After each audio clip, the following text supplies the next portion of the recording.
Okay okay okay guys, तो open start करेंगे P block. इसमें ग्रुप 15 एंड 16 से अपन स्टार्ट करेंगे ये, ठीक है ना। तो अपन ने देखा कि NS2 NP 1 to 6 होता है पी ब्लॉक एलिमेंट, ठीक है। तो इसके अंदर अगर आप देखें तो इसके अंदर आप अगर NP के ऊपर जो जितने इलेक्ट्रॉन्स है ना उनको चेंज करते हैं तो आपका ये ब्लॉक पूरा चेंज होता जाता है, ठीक है। मतलब आपका जो ग्रुप है वो चेंज हो जाता है। तो अपन ने क्या क्या देखा था? सबसे पहले अपन ने देखा था NS2 NP1, वो क्या था आपका? बैंगन गालू आलू गाजरी थेला, ग्रुप 13। फिर आया कौन सा? कहे सीताजी सुने प्रभु, ठीक है। ये था तुम्हारा कौन सा? पी ब्लॉक के अंदर सेकंड 14, ग्रुप नंबर 14, ठीक है। फिर अपना आया फिर अपन आते हैं ग्रुप 15 पे, ठीक है। ग्रुप 15 के अंदर आप ये कॉन्फ़िगरेशन लेते हो NS2 NP3। इसमें क्या जिंगल हो जाती है? ये न्यूजीलैंड पाकिस्तान ऑस्ट्रेलिया सब बिके, इस तरह से होता है, ठीक है। ये नाइट्रोजन फॉस्फोरस आर्सेनिक, ये आपका एंटीमनी, और ये बिस्मथ BI है ये, ठीक है, BI। और एक और होता है आपका NS2 NP4, ये होता है तुम्हारा ग्रुप नंबर 16, ओल्ड स्टाइल से TO, ठीक है। ऑक्सीजन, सल्फर, सेलेनियम, टेलुरियम और पोलोनियम, ठीक है ना। तो ये तुम्हारे होते हैं एलिमेंट्स। मैंने बता दिया, इनको याद कैसे करना है तो याद कर लो इनको, है ना। अब अपन इनकी प्रॉपर्टीज वगैरह ये सब बातें करेंगे। तो अब यहाँ पे तुम्हारा जो ग्रुप 16 इसको चाल्कोजेंस कहा जाता है। रैंडम फैक्ट्स होंगे इस वीडियो में हमेशा की तरह, जो ट्रेंड्स होंगे वो मैं आपको बता दूंगा, रिएक्शंस बता दूंगा। बाकी यार आपको ये सब फैक्ट्स वगैरह याद रखने जो भी इंपॉर्टेंट चीजें हैं, ठीक है। अपन अगर बात करें metallic to non metallic character, तो अपन को पता है कि नीचे जैसे जैसे मेटालिक कैरेक्टर बढ़ता है, ठीक है ना। मेटालिक कैरेक्टर आपका बढ़ता है, तो नाइट्रोजन है और या सल्फर है, ऑक्सीजन है, क्लियरली तुम्हें पता है कि क्या है, ये नॉन मेटल है। लेकिन अगर अपन नीचे जाते हैं, पोलोनियम की तरफ जाते हैं, तो ये मेटालिक और रेडियो एक्टिव होता है। सेलेनियम और टेलुरियम की अगर अपन बात करें, ये तुम्हारे होते हैं सेमी मेटल्स या मेटलॉइड्स, ठीक है ना। तो अपन यहाँ पे भी ये ट्रेंड देख रहे हैं। अकरेंस की बात करें तो अकरेंस वगैरह तुम पढ़ सकते हैं, एनसीईआरटी में तुम्हें मिल जाएगी, बट 70% ऑफ द एटमॉस्फेयर जो होती है ना वो नाइट्रोजन होती है, 78% एटमॉस्फेयर। तो एक बहुत ही बड़ा अमाउंट है, ये याद होना चाहिए आपको, है ना।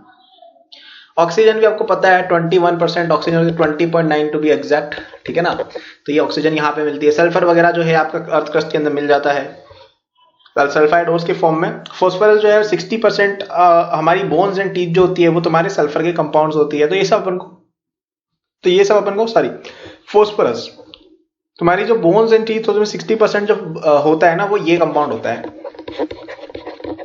ठीक है। तो ये जो है ये तुम्हारा फॉस्फोरस यहाँ पे देखो मिल रहा है। तो ठीक है, मैं बता रहा हूँ कि फॉस्फोरस की वन ऑफ द एग्जिस्टेंस यहाँ पे। और अपन आते हैं, चलो ये अकरेंस वगैरह तो ये तो फालतू की बातें रटने की, इनको कोई पूछता नहीं है ज्यादा। आप चाहो तो एनसीईआरटी में रीड कर सकते हो, थोड़ा बहुत मिल जाए तो। अब मेन अपन बात करते हैं प्रॉपर्टीज की, ठीक है ना। तो अगर हम बात करें प्रॉपर्टीज की तो यहाँ पे मैं कुछ चीजें लिखूंगा, कुछ चीजें बोलूंगा, उनको आपको याद करना है, ठीक है। ठीक है, तो सबसे पहले अपन बात करते हैं इलेक्ट्रॉनिक कॉन्फ़िगरेशन की। इलेक्ट्रॉनिक कॉन्फ़िगरेशन मैंने तुम्हें बताई ही है, NS2 NP3 रहती है इनके अंदर, ठीक है ना। तो s ऑर्बिटल पूरी तरह से होता है, p ऑर्बिटल हाफ फिल्ड होता है। तो ये थोड़े स्टेबल होते हैं कि हाफ फिल्ड ऑर्बिटल है इसके अंदर। p ऑर्बिटल जो है वो ऐसे हाफ फिल्ड होगा, है ना, ठीक। फिर अपना आता है रेडाई की बात अपन करते हैं, एटॉमिक एंड आयनिक रेडाई। तो इनका कोवेलेंट और ionic radii down the group increase होता है ना, पता ही है, बताया था हमने पहले तुम्हें, ठीक है ना। तो अब यहाँ पे एक और चीज आती है कि नाइट्रोजन टू फॉस्फोरस आप जाते हो ना तो काफी ज्यादा आर इंक्रीज होता है। लेकिन अगर आप जाते हो एंटीमनी से लेके बिस्मथ तक जाते हो ना तो आर इतना ज्यादा इंक्रीज नहीं होता है, ठीक है, स्मॉल इंक्रीज होता है। ये तुम्हारा होता है क्योंकि partially field D and F orbital होते हैं हेवियर नंबर के अंदर, ठीक है ना। सिमिलर टू लैंथेनाइड कॉन्ट्रैक्शन तुम समझ सकते हो, ठीक है। नेक्स्ट अपना आता है आयनाइजेशन एंथैल्पी का ट्रेंड। ये सब नोट्स भी बनाते जाओ, इंपॉर्टेंट चीज मैं बोल रहा हूँ उनकी, ठीक है। बाकी शॉर्ट नोट्स तो दिए गए हैं, उनको भी पढ़ सकते हो ऐप के अंदर, okay. Ionization energy, ionization energy की अगर अपन बात करें, आयनाइजेशन एनर्जी का इसका ट्रेंड ये रहता है कि नीचे जाते हो तो फिर ये कम होती है क्योंकि तुम्हारा जो साइज है वो बढ़ रहा है, बताया हुआ ये सब वही है, मतलब पीरियोडिक टेबल का रिमाइंडर है बेसिकली। और जब आगे आप जाते हो मतलब अगर आप ग्रुप 14 से कंपैरिजन करते हो ना, ग्रुप 14 से 15 के एलिमेंट्स को कंपेयर करते हो तो फिर उनकी ज्यादा होती है आयनाइजेशन एंथैल्पी। अब ये इसलिए आप कह सकते हो कि इनकी ये जो है इलेक्ट्रॉनिक कॉन्फ़िगरेशन काफी ज्यादा स्टेबल है, ये एक रीजन है। और वरना भी ज्यादा तो रहती है, लेकिन एक रीजन ये है इसका, ठीक है। चलो अपन आगे आते हैं, इलेक्ट्रोनेगेटिविटी की अपन बात करते हैं, ठीक है। इन सारे ट्रेंड्स को मैं लिखता जा रहा हूँ, इनको याद करते जाओ कि भाई कैसे क्या ट्रेंड्स होते हैं। वैसे तो पता ही है तुम लोग को, इनकी इलेक्ट्रोनेगेटिविटी डिक्रीज होती है डाउन द ग्रुप, है ना। और इसके अंदर लेकिन जब हेवियर एलिमेंट्स होते हैं तो इतना ज्यादा डिफरेंस नहीं होता है, ठीक है। तो ये भी एक पॉइंट आप याद रख सकते हो। नाइट्रोजन जैसे हेविली इलेक्ट्रोनेगेटिव है, फॉस्फोरस नॉट सो मच, ठीक है, बट डिफरेंस अच्छा है, लेकिन इन दोनों में इतना ज्यादा डिफरेंस नहीं होता है। अब हम बात करते हैं फिजिकल प्रॉपर्टीज की, ठीक है। फिजिकल प्रॉपर्टीज की अगर हम बात करें इन एलिमेंट्स की, तो और अपन यहाँ पे अभी नाइट्रोजन फैमिली की बात कर रहे हैं, ठीक है। ये अभी इसमें अपन नाइट्रोजन की बात करेंगे पहले एटॉमिक प्रॉपर्टीज में। तो फिजिकल प्रॉपर्टीज इसके अंदर सारे के सारे एलिमेंट्स पॉलीएटॉमिक है, क्योंकि तुम देखो N2, P4, S8 है ना, तो ये पॉलीएटॉमिक है सारे के सारे, है ना। तो इसमें नाइट्रोजन जो है ये तुम्हारी गैस होती है, लेकिन बाकी सारे जितने भी हो सॉलिड्स होते हैं। तो ये एक चीज आप ध्यान में रख सकते हो। मेटेलिक कैरेक्टर इंक्रीज होता है डाउन द ग्रुप, ठीक है। इसके अलावा बॉइलिंग पॉइंट जो होता है वो generally top to bottom increase होता है, लेकिन मेल्टिंग पॉइंट इंक्रीज होता है आर्सेनिक तक, उसके बाद बिस्मथ के बाद डिक्रीज होने लग जाता है, ठीक है। तो ये याद रख सकते हो, आर्सेनिक के बाद डिक्रीज होता है। नाइट्रोजन के अलावा सारे के सारे एलोट्रोपी होते हैं, तो ये एलोट्रोपी शो करते हैं, ठीक है। तो ये चीज आपको दिमाग में रखनी है कि नाइट्रोजन के अलावा एलोट्रोपी सब में होती है, ठीक है, नाइट्रोजन में नहीं होती है बस। अब ये तो अपने चलो फिजिकल प्रॉपर्टीज बात कर ली ग्रुप 15 की। अब अपन बात करते हैं ऑक्सीजन फैमिली की, ठीक है। ऑक्सीजन फैमिली की बात कर रहे हैं, ऑक्सीजन की नहीं कर रहे हैं केवल। तो चलो स्टार्ट करते हैं। तो इसकी कुछ प्रॉपर्टीज वगैरह जो डेटा वगैरह है तुम एनसीईआरटी में देख सकते हो। डेटा याद मत करने लग जाना भाई कि किसकी इतनी आई है, किसका कितना रेडियस है, कोई याद नहीं कर पाएगा। तो इसके अंदर जो तुम्हारे एलिमेंट्स है वो तुम्हें बता ही दिया मैंने कौन कौन से होता है। इसको चाल्कोजेंस बोला जाता है इस ग्रुप को कई बार, चाल्कोजेंस, ठीक है। और चाल्कोजेन का मीनिंग होता है ओर फॉर्मिंग एलिमेंट्स, क्योंकि इनमें से कई सारे जो मेटल ओर्स होते हैं ना वो ऑक्साइड या सल्फाइड होते हैं। जितने भी देखोगे ना दुनिया में ये मेटल्स, कई सारे उनमें से ऑक्साइड और सल्फाइड के फॉर्म में मिलते हैं, ठीक है। तो ऑक्सीजन और सल्फर जो है वो काफी ज्यादा ओर्स बना रहे हैं, यानी ओर फॉर्मिंग एलिमेंट है, यानी चाल्कोजेंस है, तो इससे इसका नाम पड़ गया, ठीक है। अब नेक्स्ट तुम्हारा आता है इलेक्ट्रॉनिक कॉन्फ़िगरेशन की अगर हम बात करें, ठीक है। इनमें 6 इलेक्ट्रॉन्स होते हैं आउटरमोस्ट शेल के अंदर, NH2 NP4 रहती है, बताया ही था मैंने तुम्हें। नेक्स्ट अपन आते हैं रेडाई के ऊपर, एटॉमिक आयनाइड रेडाई। तो इनमें जैसे जैसे आप नीचे जाते हो रेडाई बढ़ता है, बताया ही था। लेकिन इसके अंदर एक चीज होती है कि ऑक्सीजन एटम काफी ज्यादा स्मॉल होता है, एक्सेप्शनली स्मॉल माना जाता है, तो ये चीज आप दिमाग में रखेंगे। इलेक्ट्रॉन गेन एंथैल्पी की बात अगर हम करें, ठीक है, इलेक्ट्रॉन गेन एंथैल्पी अगर हम बात करें तो इसकी जो वैल्यू है कि आपकी जो ऑक्सीजन एटम है वो काफी ज्यादा स्मॉल है, तो ये इलेक्ट्रॉन गेन करना पसंद नहीं करता है। तो इसकी जो EgE है वो काफी ज्यादा लेस नेगेटिव होती है ऑक्सीजन की सल्फर के कंपैरिजन में।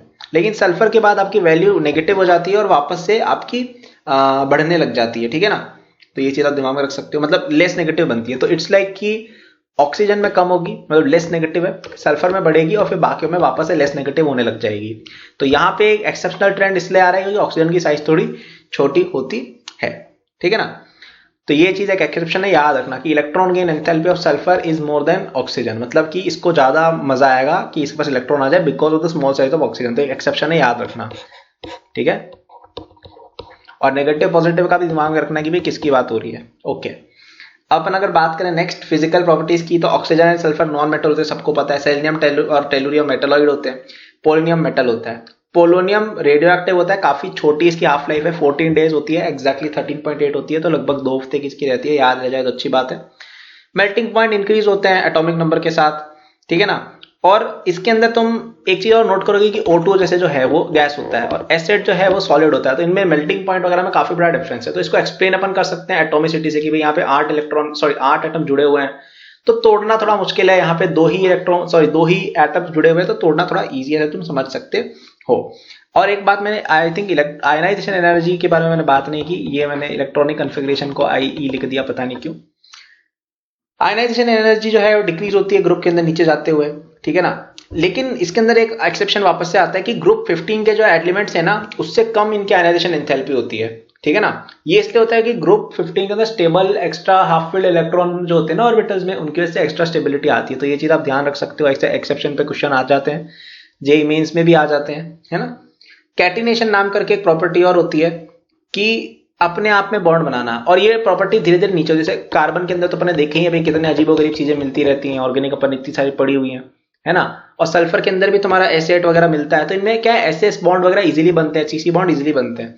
लेकिन नीचे जाओगे तो इतना इजीली नहीं बनता है। तो कैटिनेशन की प्रॉपर्टी इनिशियल एलिमेंट्स में शो होती है, ओके। अब अपन बात करते हैं यहाँ पे एक और पॉइंट की, एलोट्रोपी, ठीक है। ये एक इंपॉर्टेंट पॉइंट है एलोट्रोपी। तो सबसे पहले हम बात करते हैं नाइट्रोजन की। नाइट्रोजन के नो एलोट्रोप्स, कोई एलोट्रोप नहीं है। फॉस्फोरस की बात करें, इसके 3 एलोट्रोप होते हैं, व्हाइट, ब्लैक और रेड। तीनों के स्ट्रक्चर बना के बताता हूं मैं। व्हाइट फॉस्फोरस जो होता है वो कुछ ऐसा दिखता है, ठीक है। ये बेसिकली इस तरह का स्ट्रक्चर रहती है, 3D स्ट्रक्चर है। अब इसमें एंगल्स जो है वो थोड़े अजीब। अब ये जो जैसे साइज है 2.21 एंगस्ट्रॉम का रहता है PP बॉन्ड, और ये एंगल तुम्हारा 60 डिग्री का रहता है, ठीक है। तो ये चीज तुम ध्यान में रख सकते हो। रेड फॉस्फोरस कुछ ऐसा दिखता है,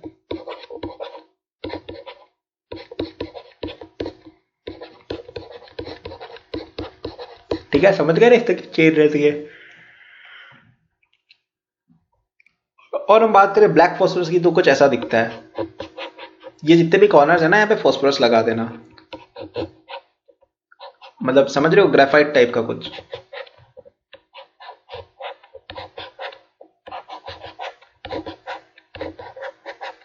मतलब ये सारे के सारे 6 एलिमेंट्स, सारे के सारे 6 रिंग के मेंबर्स है, ठीक है। तो ये ब्लैक फॉस्फोरस है। ऑलराइट, तो अब इसके अंदर अपन इसकी प्रॉपर्टीज की अगर बात करें, तो मैं तुम्हें बोल के बता देता हूँ कि क्या प्रॉपर्टीज में रहती है। तो फिजिकल स्टेट जो होता है white phosphorus versus red phosphorus, इनमें अपन मेन बात करेंगे, ठीक है।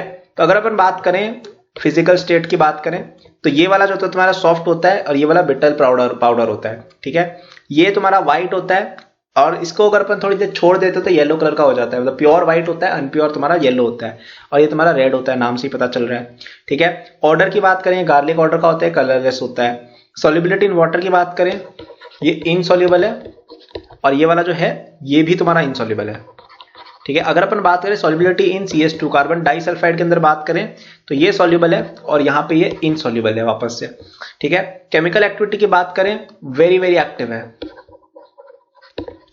ठीक है। और ये वाला जो है रेड फॉस्फोरस इतना ज्यादा रिएक्टिव नहीं होता है। स्टेबिलिटी, क्योंकि ये ज्यादा रिएक्ट कर रहा है मतलब कि अनस्टेबल है, और ये क्योंकि रिएक्ट कम कर रहा है यानी ये स्टेबल है, ठीक है। ग्लो इन द डार्क, ये ग्लो करता है, याद रखना, ठीक है, इंपॉर्टेंट है। ग्लो करता है व्हाइट फॉस्फोरस, और ये ग्लो नहीं करता है। फिर अगर अपन बात करें बर्निंग इन एयर पे, दोनों के दोनों P4O10 बनाते हैं।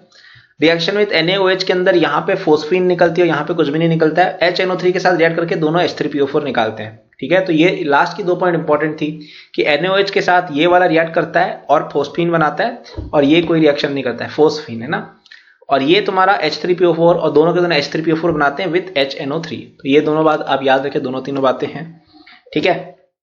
अब चलो अपन बात करते हैं यहाँ पे व्हाइट फॉस्फोरस की कुछ। तो ये मैंने तुम्हें बता दिया कि फिर इसका स्ट्रक्चर कैसा होता है, ठीक है। व्हाइट फॉस्फोरस की हम बात कर रहे थे, तो स्ट्रक्चर कैसा होता है मैंने तुम्हें बता ही दिया है। टेट्राहेड्रल स्ट्रक्चर की तरह रहता है ये, और ये स्टेट जो है तुम्हारा लिक्विड और गैस स्टेट में भी रहता है, ठीक है ना। और इसको हीट करने पर रेड फॉस्फोरस बनता है जो हाईली टॉक्सिक होता है, ठीक है। रेड की अगर अपन बात करें तो इसका अपन ने देखा था पॉलीमरिक सॉलिड होता है, less reactive than white phosphorus होता है। ब्लैक की अगर अपन बात करें तो ये जो होता है थर्मोडायनेमिकली सबसे ज्यादा स्टेबल होता है। तो ये मोस्ट स्टेबल तुम इसको बोल सकते हो थर्मोडायनेमिकली, कि ये पॉइंट थोड़ा इंपॉर्टेंट है, ध्यान में रखना कि थर्मोडायनेमिकली सबसे ज्यादा स्टेबल है, ठीक है ना। तो बस ये थी मेन बात है। एलोट्रोप्स ऑफ फास्फोरस की बात हमने कर ली। ऑक्सीजन की बात करें अपन, ऑक्सीजन के एलोट्रोप्स की बात करें तो इसमें 2 होते हैं, एक तो तुम्हारा होता है O2, एक होता है O3 लेकिन जो है अनस्टेबल होता है, और ये O2 में डिकम्पोज हो जाता है। अब अपन बात करते हैं सबसे अच्छी बात, यहाँ पे एक इंपॉर्टेंट चीज आती है सल्फर। सल्फर के 2 एलोट्रोप्स होते हैं, एक होता है तुम्हारा रोम्बिक, ये होता है तुम्हारा अल्फा सल्फर, एक होता है तुम्हारा मोनोक्लिनिक बीटा सल्फर, ठीक है ना। तो इसके अंदर ये रहता है कि इनमें डिफरेंस क्या होता है कि किस तरह से आपका सल्फर क्रिस्टलाइज और पॉलीमराइज हुआ है, ठीक है ना। तो अब यहाँ पे एक चीज होती है कि तुम अगर 95.5 डिग्री सेल्सियस के ऊपर अगर तुम हीट करते हो ना अपने सल्फर को, तो तुम्हारा बीटा सल्फर बनता है जिसको कहा जाता है मोनोक्लिनिक, ठीक है ना। इसके अलावा एक गामा मोनोक्लिनिक सल्फर भी एग्जिस्ट करता है, ठीक है ना। तो अब चलो ठीक है, उसके बारे में ज्यादा डिस्कशन नहीं करना बिन मतलब का। बात करते हैं रोम्बिक की। रोम्बिक जो होता है येलो होता है, ठीक है। इसके अलावा इसको अपन बनाने का तरीका ये रहता है कि आप रोल सल्फर को CH2 के अंदर डालते हो और उसको इवेपोरेट करते हो, समझ रहे हो, वहां के थ्रू आप क्रिस्टलाइजेशन कर रहे हो। अब ये जो है तुम्हारा वाटर के अंदर इनसॉल्युबल होता है, इनसॉल्युबल होता है वाटर के अंदर, लेकिन कुछ एक्सटेंट तक ये बेंजीन, अल्कोहल और ईथर में डिसॉल्व हो जाता है रोम्बिक सल्फर। और ये CH2 के अंदर भी डिसॉल्व हो जाता है। तो ये बस कुछ बातें थी। मोनोक्लिनिक सल्फर जो है इसकी स्पेसिफिक ग्रेविटी तुम्हारी थोड़ी कम होती है इससे, इसकी 1.98 होती है, इसकी 2.06 होती है, ठीक है ना। तो अल्फा बीटा के हिसाब से याद रखो कि alpha is greater than beta, वो वाली बात है ना। तो अब ये जो बीटा सल्फर है ये बनता है रोम्बिक सल्फर को मेल्ट करके डिश के अंदर, और क्रस्ट अपन कूल करते हैं जब तक वो बनता नहीं है, ठीक है। तो ये कूलिंग करके बनता है बेसिकली बीटा सल्फर। इसके अंदर अपन होल वगैरह करते हैं अल्फा सल्फर में, फिर हीटिंग करके ऐसे कुछ बनता है। तो अब अपन बात करें इनके स्ट्रक्चर की, ठीक है ना। तो रोम्बिक सल्फर की अगर अपन बात करें उसका कुछ ऐसा स्ट्रक्चर रहता है, ये इन सारे कॉर्नर्स पे सल्फर लगा हुआ है, यहाँ पे sulphur sulphur sulphur sulphur sulphur sulphur, ठीक है। और मोनोक्लिनिक की बात करें वो थोड़ा सा डिफरेंट होता है, इस तरह का चेयर टाइप से कह सकते हो। अब यहाँ पे वो ऑर्गेनिक वाली चेयर मत घुसा देना, ठीक है। तो ये मैंने तुम्हें बता दिया कुछ एलोट्रोप्स के बारे में। एक प्लास्टिक सल्फर भी होता है जो कैसे बनता है, मोल्टेन सल्फर को कोल्ड वाटर में डालते हो तो, ठीक है, रबर लाइक प्रॉपर्टीज होती है, तो ठीक है याद रख सकते हो, प्लास्टिक सल्फर भी एक होता है। तो चलो यार ये तो अपने बात करी फिजिकल प्रॉपर्टीज ये वो एलोट्रोपी वगैरह की। अब अपन आते हैं general trends and chemical properties पे, ठीक है। सबसे पहले अपन बात करें नाइट्रोजन फैमिली की, ऑक्सीडेशन स्टेट की। अगर अपन बात करें नाइट्रोजन फैमिली के अंदर ऑक्सीडेशन स्टेट, तो अब ऑक्सीडेशन स्टेट की अगर हम बात कर रहे हैं तो इसके अंदर सबसे ज्यादा कॉमन जो ऑक्सीडेशन स्टेट होते हैं वो होते हैं -3, 3 और 5, ठीक है। -3 स्टेट की कम होने लग जाती है नीचे जाके, क्योंकि मेटालिक कैरेक्टर बढ़ता है तो माइनस स्टेट आने की प्रोबेबिलिटी कम रहती है,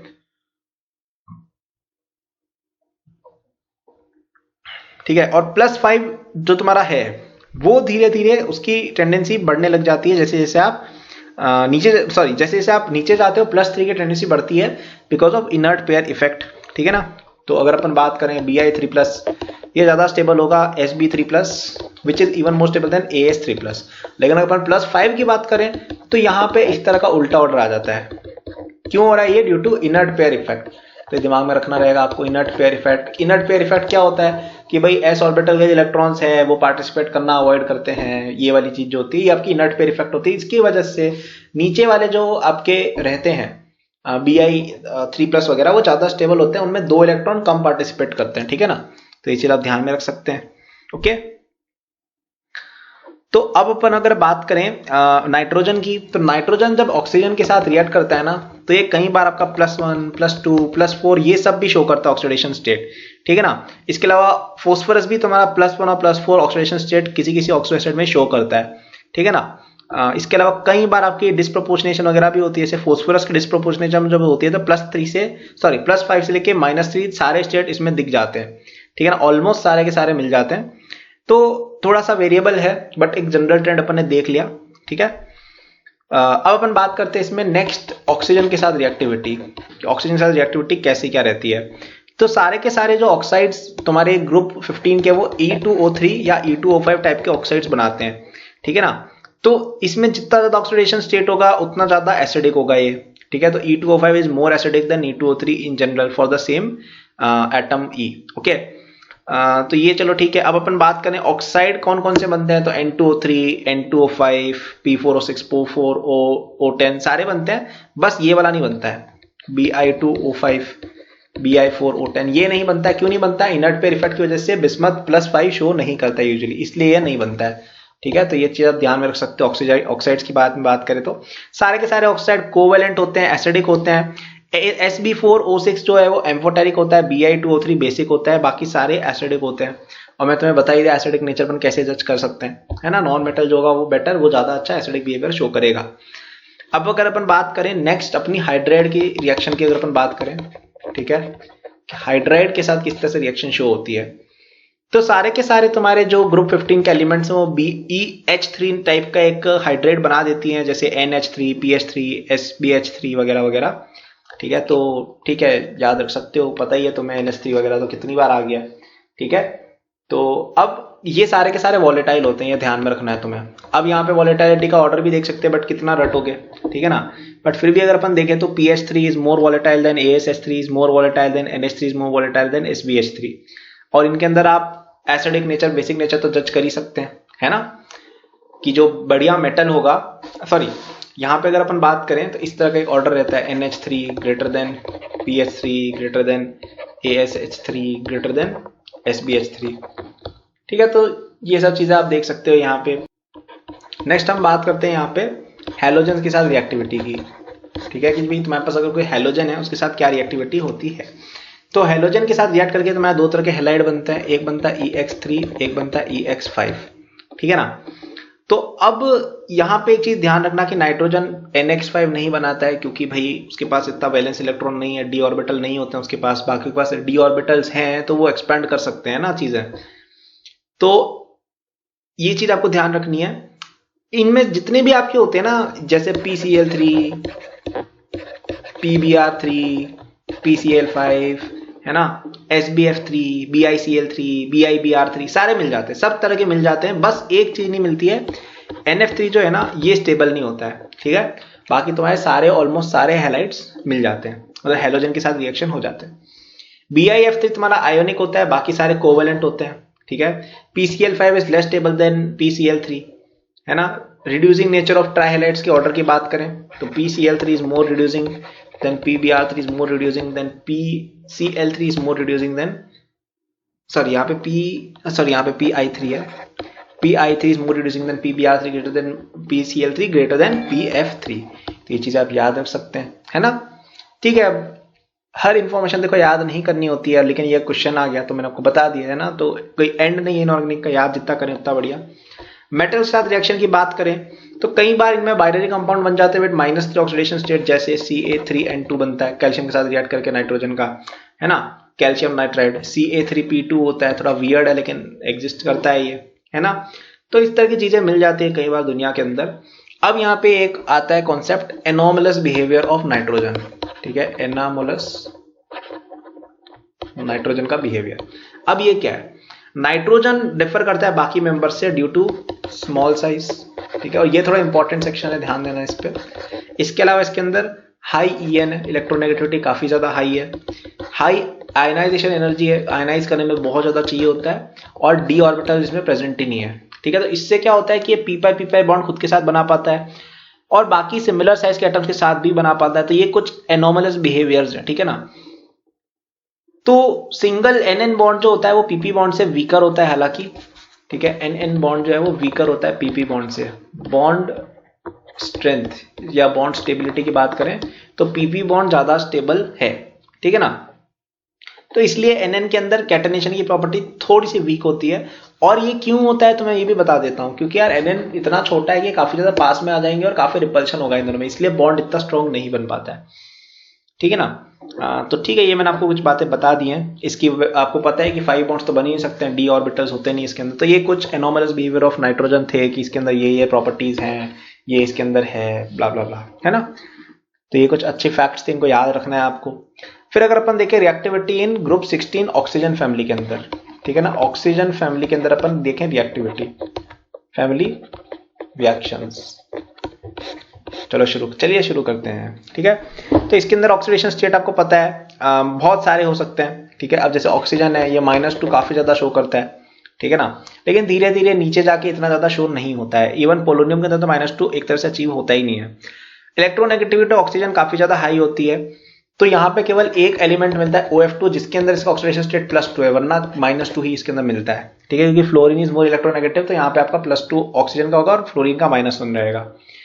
इसके अलावा +2, +4, +6 स्टेट मिल जाते हैं तुम्हारे कई जगह पे, है ना, सल्फर वगैरह के कई सारे कंपाउंड्स मिल जाते हैं, ठीक है। जैसे H2SO4 वगैरह में भी तुम निकालोगे तो उसके अंदर तुम्हें मिल जाएगा कि हाँ यार इनके अंदर इस तरह के ऑक्सीडेशन स्टेट मिल रहे हैं, ठीक है ना। चलो अपन और देखते हैं अगर अपन आगे।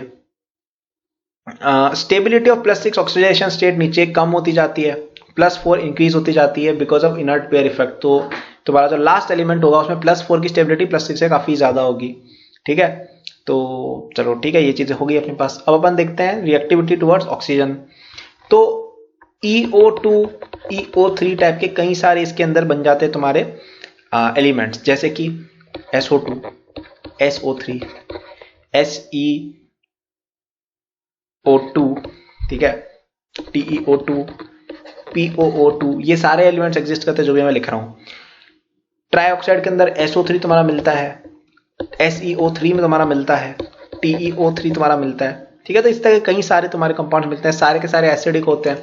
तो ये चीज आप दिमाग में रख सकते हो। Reducing property of dioxide decrease होती है SO2 से लेकर TeO2 तक, ठीक है। अब यहाँ पे इवन ऐसा भी होता है कि SO2 जो है वो तुम्हारा एक रिड्यूसिंग एजेंट है, अपने कई बार पहले देखा हुआ है, लेकिन TiO2 जो है वो एक ऑक्सीडाइजिंग एजेंट है, ठीक है। तो ये चीज आप ध्यान रख सकते हो। हाइड्रोजन के साथ अगर अपन रिएक्शन की बात करें, हाइड्रोजन के साथ रिएक्टिविटी की अगर हम बात करें तो यहाँ पे तुम्हारे H2E टाइप के तुम्हारे बनते हैं, ठीक है, हाइड्राइड्स, जैसे कि H2S, H2O तुम्हारा भाई है ना। पानी पी रहे हो कि नहीं पी रहे हो? नहीं पिया तो भाई पी लो, थोड़ा सा थक गए होगे तुम लोग, है ना, पॉज करके पानी पी के हो यार, ठीक है यार। अब से एक गेम खेलेंगे, जब भी केमिस्ट्री में H2O आएगा मैं तुम्हें याद दिलाऊंगा, तो पानी पी के आना, ओके। तो इसके अंदर वॉलेटिलिटी का ऑर्डर वापस से H2S greater than H2, Se greater than H2, Te greater than H2O। तो ये तुम्हें दिख ही रहा है, मतलब H2S जो है वो एक गैस होता है, H2O लेकिन जो है वो एक पानी होता है। अब यहाँ पे ये मत पूछना कि भैया अरे H2O लास्ट में क्यों, बहुत सारी चीजें यार, हाइड्रोजन बॉन्डिंग होती है, बहुत सारी चीजें इसमें, है ना। तो केमिस्ट्री में कोई एक फैक्टर दिख के अपन नहीं बोल सकते कि भाई ये चीज बढ़िया है कि क्या है क्या नहीं, है ना। तो ये मैंने आपको कुछ बातें बता डाली। हेलोजेंस के साथ बात करें तो हेलोजेंस के साथ रिएक्ट करके क्या करते हैं ये लोग, हेलोजेंस के साथ रिएक्ट करके ये तुम्हारे अजीबोगरीब चीजें करते हैं, ठीक है। जैसे कि तुम्हारे EX6 टाइप की चीजें बनाएंगे, ठीक है, EX4 टाइप की चीजें बनाएंगे, या फिर तुम्हारी EX2 टाइप की चीजें बनाएंगे, ठीक है। हेक्साफ्लोराइड सारे गैसियस होते हैं, ऑक्टाहेड्रल स्ट्रक्चर होता है, SF6 जो है एक्सेप्शनली स्टेबल होता है, जैसे कि, ठीक है, अपन ने देखा भी होगा SF6 तो काफी जगह आ रहा था अपना। सारे के सारे elements except for selenium form dichlorides and dibromides, okay. Stability of halides और sulphur with different halogens is fluorine greater than bromine greater than fluorine chlorine bromine iodine, इस ऑर्डर में आपकी स्टेबिलिटी रहती है। SF6 एक्सेप्शनली स्टेबल होता है। तो ये कुछ चीजें आप याद रख सकते हो। इसका हाइड्रोलिसिस वगैरह भी नहीं होता है, ठीक है, तो ध्यान में रखना है ये। तो ठीक है, ये मैंने आपको कुछ प्रॉपर्टीज वगैरह बता दी कि भाई ये ऐसे ऐसे रिएक्शंस होती हैं। अब नेक्स्ट अपन आते हैं एनॉमलस बिहेवियर ऑफ ऑक्सीजन। इसमें क्या होता है देखते हैं अपन। तो यहाँ पे इसकी साइज काफी स्मॉल होती है, इलेक्ट्रोनेगेटिविटी काफी ज्यादा हाई होती है, इस वजह से इसके अंदर काफी ज्यादा स्ट्रॉन्ग बॉन्ड्स बन जाते हैं, ठीक है ना। हाइड्रोजन बॉन्ड नहीं इसमें मैंने देखा हुआ है ना, जैसे H2O है, ठीक है, तो यहाँ पे जैसे एक और H2O है, तो यहाँ पे डेल्टा प्लस डेल्टा माइनस, ये समझ लो हाइड्रोजन बॉन्डिंग यहाँ पे हो जाती है। तो इससे थोड़ी स्टेबल रहता है ये कंपाउंड, ठीक है ना। डी ऑर्बिटल भी इसके अंदर प्रेजेंट नहीं होते हैं, तो इससे क्या है, इसकी कोवेलेंसी 4 के बियॉन्ड एक्सटेंड नहीं हो सकती है, जो अपन ने नाइट्रोजन के केस में भी देखा था। तो चलो ये अपन ने चीजें देख ली। अब अपन थोड़ी सी रिएक्टिविटी वगैरह पे आएंगे, कलर चेंज करेंगे अपन यहाँ पे। हम बात करने वाले हैं प्रिपरेशन ऑफ एलिमेंट्स, ठीक है, प्रिपरेशन ऑफ एलिमेंट्स की हम बात करने वाले हैं। अब प्रिपरेशन देखो इतना कोई इंपॉर्टेंट नहीं है, कोई तुमसे ये नहीं पूछेगा कि भाई चीजें बनती कैसे हैं, लेकिन तुम्हें रिएक्शन इसमें याद होनी चाहिए। तो अपन रिएक्शंस पे आएंगे, तो अब रट्टेबाजी चालू कर दो। अभी तक जो चीजें थी तुम्हें याद थी, ये सारे लॉजिक्स लग रहे थे, अब तुम्हें प्योर याद करना है, ठीक है। तो मैं लिखूंगा और तुम याद करना।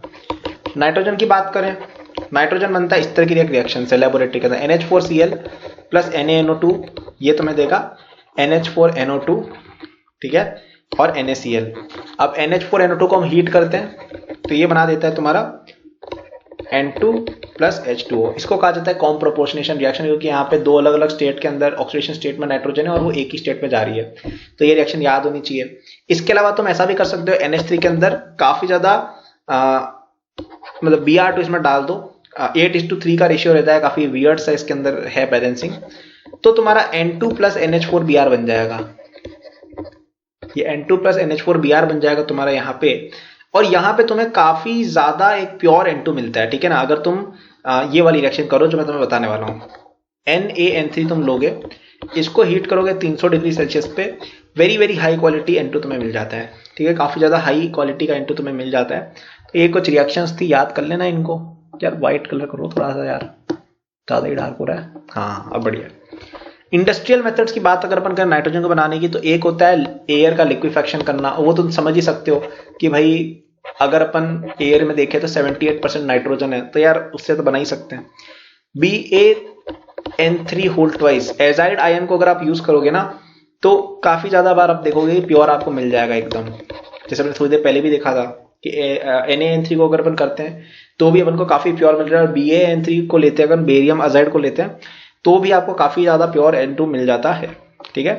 अपन बात करते हैं फोस्फोरस की। फोस्फोरस को तैयार करने के तरीके, तो इसको तैयार करने का तरीका ये होता है, आप Ca3PO4 होल ट्वाइस लेते हैं, इसको SiO2 के साथ रिएक्ट कराते हैं, तो इसमें बन जाता है तुम्हारा CaSiO3 प्लस P4O10। ठीक है, ये तुम्हारी एक रिएक्शन रहती है। अब इसके अंदर इलेक्ट्रिक फर्नेस, कार्बन, ये वो बहुत सारी चीजें रहती हैं, तो उसमें अपन जाके टाइम वेस्ट नहीं करेंगे, अपना अपन रिएक्शन पे ध्यान देंगे। P4O10 के अंदर अपन फिर डालते हैं कार्बन, तो तुम्हें मिल जाता है P4 प्लस कार्बन मोनोऑक्साइड, तो ये तुम्हारा P4 बन गया। ठीक है ना। अब यहाँ पे कुछ कुछ P2 भी बनता है वैसे। ठीक है, अपन आते हैं ऑक्सीजन पे भी। ऑक्सीजन कैसे बने, ठीक है।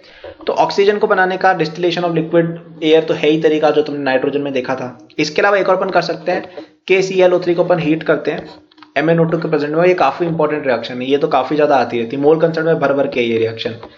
तो इसमें हमें KCl मिलता है प्लस O2 मिलता है, प्लस में थोड़ा सा ClO2 Cl2 ये सब मिलता रहता है। ठीक है, थोड़ा सा ट्रेसेस रहते हैं। तो ये तुम्हें ध्यान में रखना है कि भाई KClO3 से अपन MnO2 कैटलिस्ट यूज करते हैं, तो तुम्हें मिल जाता है KCl प्लस O2।